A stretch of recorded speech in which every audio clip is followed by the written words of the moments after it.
Once an undocumented resident, now a visionary leader, Óscar Chávez has a journey that embodies the power of opportunity. Now, as president and CEO of Community Foundation Sonoma County, it's his job to pay forward the belief others once placed in him. Under his leadership, the Community Foundation invests in more than just nonprofits. They've invested in people. Óscar and those at the Community Foundation ensure the American dream remains accessible to all who call Sonoma County. So, we're here with Óscar Chávez, the president and CEO of the Sonoma County Community Foundation. That's correct. Welcome to Sonoma County. Thank you. Happy you're here. It's a beautiful day. It's a beautiful day. It's a beautiful community. Truly. Can you tell me about the work you do here? Yeah, so I am privileged to run the Community Foundation here in Sonoma County. We are the hub of philanthropy. Our job is to inspire generosity. We work with donors who want to partner with us by opening up a fund. And we have our own endowment, and we pool all of those resources and investment, and we're able to support our nonprofit community who are every day doing incredible work to improve the quality of life for residents here in Sonoma County. So it's just such a privileged and incredible job that I get to be in this position to affect change on behalf of so many donors, investors, people who really are rooted in community and who care about making Sonoma County truly a place that works for everyone. It's amazing. It is. It sounds like you make it easy for people who care to actually drive an impact. Is that a fair statement? Absolutely. Yeah. You know, it's all about partnership. It's all about recognizing that, you know, when you think about the complexity of the challenges that we're dealing with, like no one organization, no one donor, no one government entity can solve this. You know, this work requires collective action, and that's what we're trying to, you know, articulate as a community strategy, right? That if we work better together, we can pool resources. Yeah. Yes, and if we align on strategy, right? If more impact. Absolutely. So we're taking the long view. Like we're not going to fix a lot of these very persistent challenges like homelessness or poverty, you know, next year. But if we have a coherent strategy, if we align around what we need to do collectively and have the discipline to stick with it, we are going to see changes over time here in Sonoma County, and that's exciting. It's amazing. Can you tell me a little bit about your focus areas for the organization and maybe some of the impact you've had over the past several years, particularly on COVID? Sure. Well, I've been here as the head of the foundation for about 2 years, so I came here post-COVID. We'll focus on your tenure then. Yeah, and so, you know, prior to joining as the CEO, I served on the board of the foundation. So during that time, I fell in love with the foundation. I understood the impact it was making. And, you know, if you recall, in 2017, we had the terrible fires that destroyed and devastated our community. And that was the time that this foundation really stood up and exercised its community leadership role by galvanizing and mobilizing donors and funders to invest in providing immediate support to those impacted by the fires. But it did something, I think, equally important. You know, it recognized that in order to support communities during these times of disasters, you can't just focus on the immediate aftermath. You have to have an intermediate strategy and a long-term strategy for recovery. Support all the way through. Absolutely. You can't let people fall out. Yeah. And so we have a really good model that they created around the Resilience Fund that is doing that, right? It funded the immediate aftermath by providing direct assistance to families. And then we also recognize that we've got to build, you know, 5,300 homes that were lost, plus all of the homes we didn't build. And so the foundation strategically invested in thinking about, well, what are the best ideas or what are the things that we can do now to ensure that we can increase our housing stock. And what they found is that the most important thing we can do is advocacy around housing. So, you know, we invested, and that led to the creation of an organization called Generation Housing that is doing housing advocacy, that is advancing good policy, that is working with developers around, you know, all the things that we need to make sure that we have a range of housing options We also invested in the Sonoma Marin ADU that made it easier for people to understand what it takes to have an ADU in your home. And so we have a track record of using our community leadership to mobilize for action.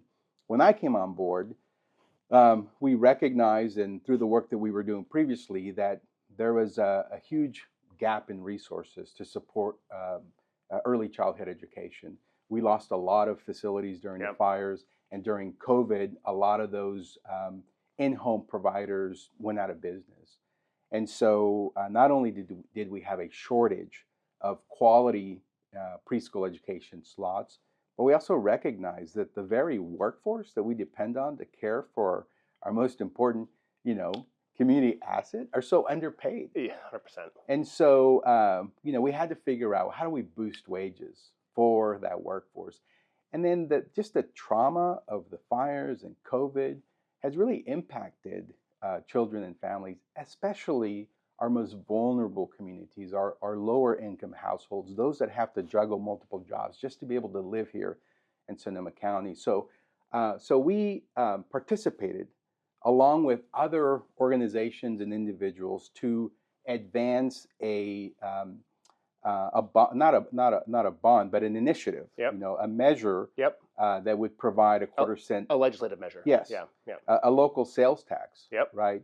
That would fund preschool education, that would boost wages for our workforce, and that would address children's mental health. So we did our small part by raising a little bit of money for advocacy, by working with the groups to elevate why this is such an important community issue, right? Because the math is clear, right? The earlier that you invest, 1,000%, the greatest return on that investment that you make, right? So this just made a lot of sense.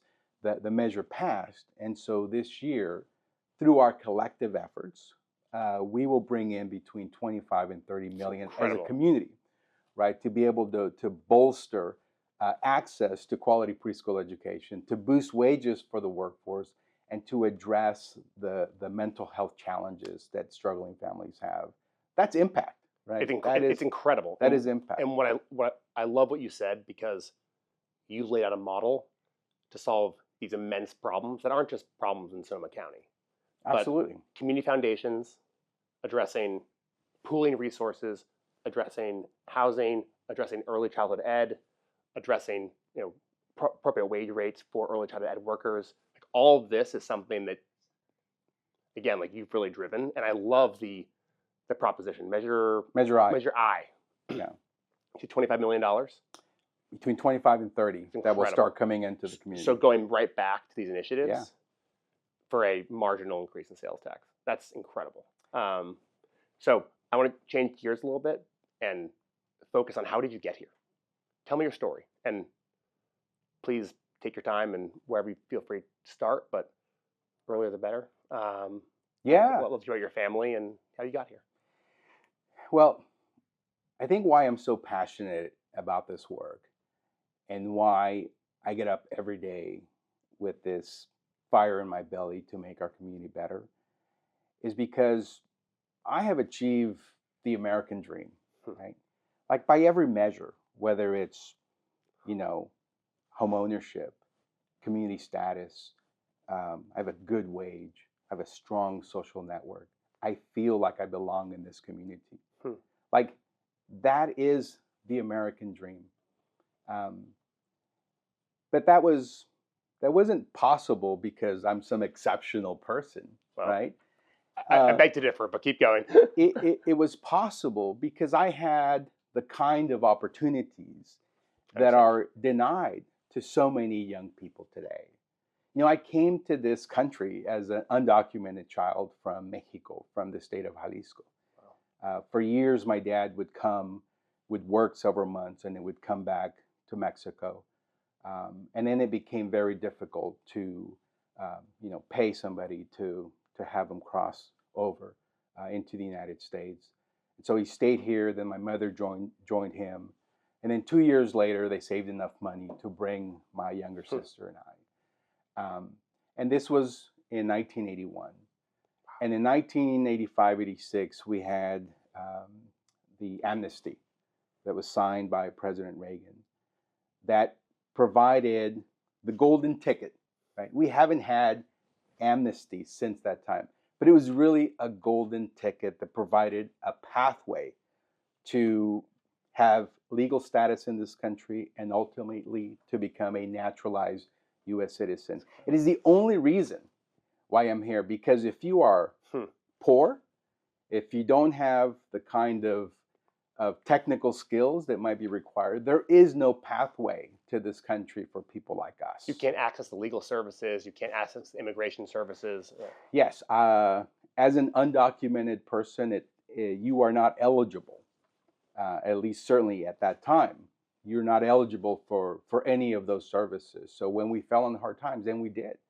You know, we would rely on the generosity of the food banks, the food pantries, our neighbors, to help us during times of need. But you know, my parents were hardworking, they were resilient. They did what any parent would do, what any parent wants, and that is to make the lives of their children better than the lives that they had. And so I'm just so honored and blessed that my parents were courageous enough to come here. I mean, if you think about it, and I get, you know, teared up every time I think about my mother, who at 24 years of age, you know, my grandmother sold a pig to give her enough money to make it to Tijuana, a 3-day bus ride. So you're 24 years old. You're a stranger to this big city. We're from a small community. All you have is 500 pesos and a phone number. And that kind of sacrifice, you know, to leave your children behind for this idea of a better life. I mean, I can't think of a more courageous thing that a parent can do than to fight for the future well-being of their children. That's my mother. She's an incredible person. But there's so many other people who have had that similar experience, right? So to me, the American dream is the dream about bettering yourself, about providing a better life for your children. The American dream is the American immigrant experience. You know, we are only separated by time. If we were to go back 100 years, somebody would be sitting here telling the same story of how they came to this country. Every family, whether it's this generation or 10 generations ago, it's the same stories. Absolutely. Just to fill in a few more details, because you have such a wonderful story. So you said at one point you were in farm worker housing. Mm-hmm. Where was that? In a small town in the Central Valley called Buttonwillow. Buttonwillow. Yeah. And that housing is provided via supportive services, government services? No, farm worker housing is provided by the farm owner. By the farm owner. Yeah. And so my father got a job on the farm, and there was 8 houses that were available for farm workers. I mean, the farm is like an hour away from the nearest town, so it's a very remote location. And you know, while people may think, you know, might have an idea of what farm worker housing looks like, I actually had an incredible experience living within that small community of other farm workers and their families and their children. And the farm owner was one of the most incredible and generous human beings that I've ever met. He really treated my family and the other families as his own family. Such a generous person. He and his wife cared deeply about our education. They would ask us questions about, you know, how are you doing in school? They came to our graduation. It's incredible. Yeah, so they were, you know, I credit a lot of the mentorship that I received from them. You know, they were not there to supplant the role of my parents, you know, but they were there to help us understand or to be exposed to different parts of the world that me and my family would never be exposed to, right? So I feel very lucky to have had them in my life. From there, from farm worker housing, you went to college. I did. Tell me about that story. Tell me about that path. Well, I wasn't actually planning to go to college. I was not documented when I was in high school. I was still undocumented. And so I was working in the fields with my parents. And then we moved into town. And there was a woman from the university who came to talk to high school juniors about this program at the college. And she said that you could work for 4 hours, you could go to school for 4 hours, and you could get paid for 8 hours. And I was a little confused. I said, wait a minute, you're going to pay me to go to school and you're going to pay me to work in an air conditioned office? I'm like, what's the catch? What's Sounds pretty great. Sounds great. But I didn't do it initially because, I didn't have legal documents. And so because this was a government funded program, you had to have legal status to be able to participate. And so the next year I was able to participate in the program.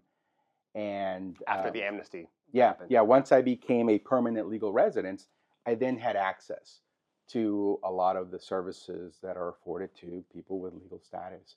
And so I gained that in 1989 when I was a junior in high school. And so that allowed me to participate. And it was just, again, an incredible opportunity to be on a university campus. I never saw myself actually on the university campus. And what was more shocking for me was that when I met the president of the university, he had a Latino surname. And never in my wildest dream did I imagine that a Latino would be a president of the university, because I'd never been exposed to individuals that had advanced degrees. My life at the time was really surrounding myself with other people who were incredible, right? But I never knew I never had a doctor friend or and so this is a role model. Yeah, and these were individuals that I was exposed to. That wow, it let me know that there was possibility, path, right? That I could eventually see myself in such a role. So I went through this program, and the next year, the program comes back to school, and they help students to fill out their college applications, and so the director had come by and she said, "Hey, I want to talk to you. You got to submit your college application." And I said, "Well, wait a minute. This is only like October, and we don't graduate till June." So she says, "No, that's not the way it works. Like you have to apply, and you have to do this in the fall." And I didn't know that, right? And so I kind of blew her off. I got the paperwork, and I looked at the application, and there was a fee. And I mean, I think about it now, $60 doesn't seem like a lot of money, but for my family, $60 was a lot of money. And I couldn't ask my parents for the $60 to apply to college. And so I blew off engaging with the director because I was ashamed to tell her that we didn't have $60 for me to apply to the university. And she finally sat me down and said, "Look, I looked at your transcripts. I think you got a shot here. Like, why are you not doing this?" And I had to tell her, "Well, I just don't have the $60. And she went back and she said, "No, I'm going to pay the $60 so that you can apply." And it was that single act of generosity that gave me the opportunity to go to a university, a place I never thought that I could be. And therein lies, this notion or this idea or this fallacy that we get to where we are on our own, because we don't. I can tell you all of the people and their generosity that helped to see something in me that I couldn't see in myself at that time, that have shaped who I am today. And this is why, relationships and investing in people is so incredibly important, to actually help somebody see their future potential when they might not see it for themselves. This is why community is so important. This is why um, having a strong social network is so important, because you know I could not have done this on my own. No. But with a support system, I got through it, and I'm here today. And coming full circle, you are now a role model, like the president who paid for your application fee. You now can play that role to so many people in this community. Absolutely, Yeah. absolutely, and I think it's there are not very many uh, Latino presidents of foundations, of community foundations, and so there is an added responsibility. There's an added expectation, but there's an incredible opportunity for me to use my personal lived experience in terms of how we can advance humanity. You know, we never wanted charity. We wanted opportunity as a family. You know, and so this is really an incredible opportunity to talk about sort of unleashing the agency and the power that people already have, but we're stuck in these constructs that limit opportunity. I just have to pause and say what you just said. We don't want charity. We want opportunity. Absolutely. I think you ask any low-income individual, they want opportunity. They want a shot at the American dream. I mean, just imagine if we had a different policy where we recognize that we actually need more immigrants in this country. We do. And if we could start sort of investing right in the well-being of people, we would be a much stronger nation, right? So I think we're sort of stuck in this fight for ideas, right? And I'm saying that that if we see a future that includes all of us, we will be a stronger nation. We will. But if we start to other ourselves, if we start to see that someone else's success was a result of my loss, I think that's very short-sighted. That is actually un-American, I think.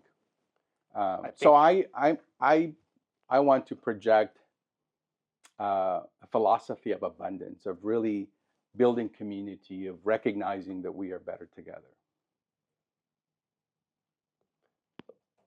So my father was also an immigrant, came to the United States with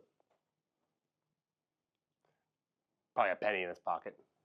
And it reminds me, as you're speaking, that all greatness comes from hard things. And the United States is, I think, the greatest country on earth. And it's come on the back of repeated waves of people who invested in the American dream in this country. And it's always been hard. Yes. It's always hard. But on the other side of hard is great. Absolutely. I think about sacrifice, and I think about my parents. I think about my parents who came to this country as young people. They were strong. They worked in the fields their entire careers. My father was a farm worker. He sprayed pesticides for 30 years. He paid a price. My mother worked on an assembly line, packaging carrots and oranges. Her arms destroyed. She paid a price. Immigrants pay a price to be in this country, but they do it knowing that they're doing something better for their children. For the future. One of my dad's greatest accomplishments was being able to own a home. And again, we did this through a government program called Self-Help Enterprises, where you build it through sweat equity. So we actually physically had to work with a contractor and other families to build our homes. To this day, my mother still lives there, and she takes great pride that this is the home that they built. This was their piece of the American dream, and it's bailed them out many times. It provided that wealth building equity that today we deny to so many people. So important. We lost my father to COVID in 2020 because he had COPD from spraying pesticides. He had diabetes. He didn't stand a chance, right? Right before he was eligible to get his full Social Security benefit, he passed away. I'm sorry. And that is the real cost, right? That they're giving up, the ability to have vacations because they have to work so hard. And so the best way that I can honor my father is to make sure that other fathers and other families have the opportunity to have it easier um, than what he had to go through. You make me feel so fortunate and so lucky. And I'm sure your children feel the same way, just hearing you talk. Could you talk a little about your organization? Just give me a scope of a sense of the scale of the business you run, kind of revenue last year or Sure. programs. I want folks to know just kind of the scale of the impact. Yeah, so community foundations. There's one in almost every county and region, and so we manage assets. So we have about over $200 million that we steward on behalf of our donors, our endowment, and we have about 450 funds. These are either donor advised funds or agency funds. So these are individuals that come to the foundation who open up a fund to do their own philanthropy. That's sort of the business side of what we do. Cool. We also do grant making, right? So we have grant making in different fields of interest. So if you care about health and human services, about feeding people, we've got an opportunity for you. We got a fund for that. We fund in the spaces of art, of animal welfare, of climate, of the environment, of investing in leadership for different community groups. So we are here to promote the long-term well-being of Sonoma County. So we are what you call an institution rooted in community for the benefit of our community. And so to do that, we have to have a point of view about what does it take to ensure that Sonoma County remains a prosperous, viable community for every member of our community, not just some members of our community, but every member. And what we know today is that a lot of our families are struggling. There's a lot of individuals that are hurting. There's a lot of nonprofit organizations that are struggling. And so last year, we had a beloved organization, get into financial challenges over time, and they went bankrupt. And that created a lot of concern for our donor community, for other nonprofits who were concerned that donors wouldn't want to invest in them. And so, we were proactive. We actually worked to try and save this organization in partnership with other donors. In the end, we weren't able to do that. But we took that experience and we created a new program called the Resilient Organizations Program to help board members understand their fiduciary responsibility and to work with nonprofit organizations around the things that are important to them. Fundraising, how do you deal with competitive competition for funding? How do you do grant writing? So we have a responsibility to bolster the nonprofit sector in Sonoma County. Because if we have a strong, healthy, vibrant nonprofit ecosystem, the people that they provide services to will be better off for it, right? Mm-hmm.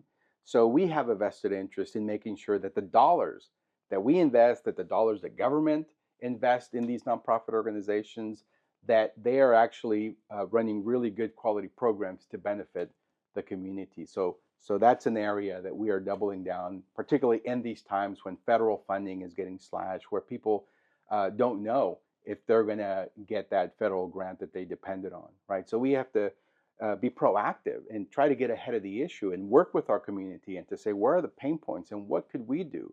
Or how do we bring community together? How can we use the power of convening to actually figure out how do we move together as a community, right? This is really about taking collective action. We also know that, Sonoma County, we're high in tourism, hospitality, retail, agriculture. There's a large immigrant workforce that is the underpinning, the machine that drives this 100%. county. And so right now, that community is feeling very concerned about the threat of mass deportation, about the threat of family separation, the stress and trauma of being in this community. I mean, we all know an immigrant, you know. I am an immigrant. I have family here that are undocumented. So we are all touched. So this is an issue that impacts all of us. And so knowing that and working with our community partners, we recognize that the system of care and support for immigrants in our community is very fragile. And so we're doing our part to work with our donors, to work with other investors, to think about how do we bring in more resources to bolster that system of support for nonprofits that are providing immigrant legal defense, that are providing know your rights education so that families understand their rights, to help them cope and deal with the trauma of the idea that they could be separated. We have a lot of mixed status families where the children are born here, the parents are not, they're undocumented. And so at the end of the day, these are our neighbors. These are our good neighbors that are part of our community. So, so it is important that we provide the resource and support to get them the information and resources that they need. And so we launched this fund called the Fund for Belonging. And we recently, have a donor who put up $500,000 as a match grant for us to raise $500,000 so we can then quickly deploy that money into our community to not only help our immigrant neighbors, but I think more importantly, to let them know that we're here. We got your back. We see you because we've been immigrants somewhere along our family history, right? And so that's important. That's the kind of direction that the Community Foundation is going, is that we are going to lean into our community leadership because these times demand it. We are going to have a point of view about what makes a community better, because if we can mobilize resources and support, we can create an incredible community that others will look to and they will say, well, what is Sonoma County doing that they're really, they've got it together over there.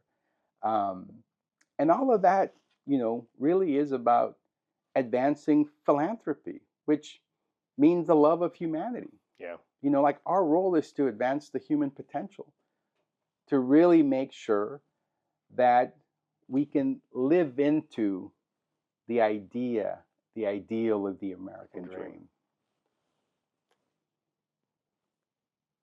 In terms of fundraising, it'd be great if we could help you. So you have a $500,000 matching grant. Yeah. So you got to get to $500,000 in order to get access to that grant. That's right. How far along are you? Well, we just started. We're starting to do fundraising. Great. But I know that there are so many people in our community who care deeply about this issue. So we'd love to work with them, to talk to them, to help us meet our goal of supporting our immigrant community here in Sonoma County. Let us help. We'll help. Wonderful. So, I mean, look, we'd love to amplify the work you do because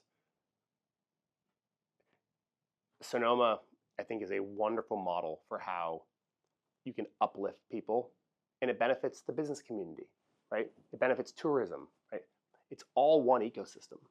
And this community really highlights that we can't pull the rug out of from the most essential part of our community. So, absolutely. Yeah. We've talked about sort of the moral case for why this is the right thing to do. Yeah.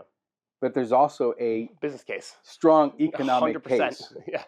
for what happens to our community, right? When we don't have the labor force, when we don't have the kids going to school, when we don't have the businesses, people shopping in businesses, right? Our economic growth is going to decline. And already, Sonoma County is one of the fastest aging counties in the state. We have declining birth rates, we have declining population. And so we have to think about, how do we create the conditions in our community to attract younger people into our community, to build that local workforce, to provide for those higher paying jobs in our community, to find the workforce to deal with the forest resiliency, the home hardening, right? This is an opportunity to reimagine how we move forward.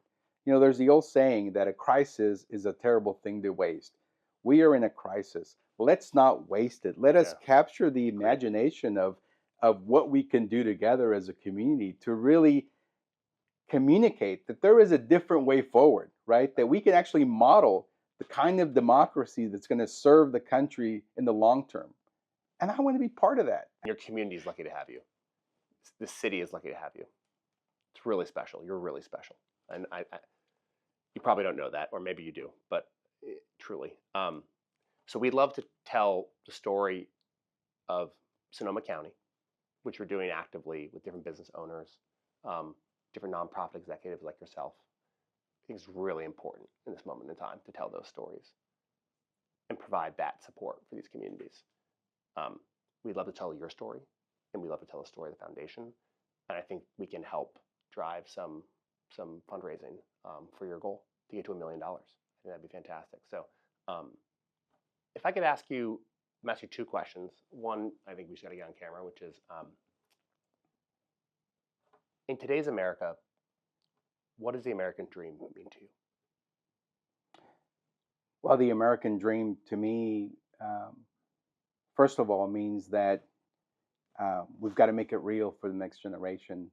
I know what my American dream is, and I know that my pathway to the American dream is, and that is, to be able to overcome generational poverty within one generation. That is a powerful American dream. I don't think that could happen anywhere else. And this is why I work hard every day to make that real for the next generation. What is the point of having a dream that you can't realize, right? And so as I think about the kind of challenges that people face today, I see that idea of the American dream, that light sort of dimming. And I think we have to double down and recognize that we can't let that light be shut, that we have to reignite, that fire. But that requires, right, that we change our policies, that we change our practices, that we invest in the next generation. We owe it to the next generation. I'm going to do everything that I can, but I can't do it alone. You can't do it alone, right? This is, again, this is collective action. This is what the moment calls us to do, right? That when people are feeling helpless, we have to be hopeful, and we have to articulate a better future. And then we have to work towards making that better future real. That's the American dream. Sonoma County. Tell me about Sonoma County. Yeah, well, Sonoma County is a great place to visit. We have a large hospitality sector, retail, agriculture, and tourism. And so those are the kinds of jobs that are driven by many of our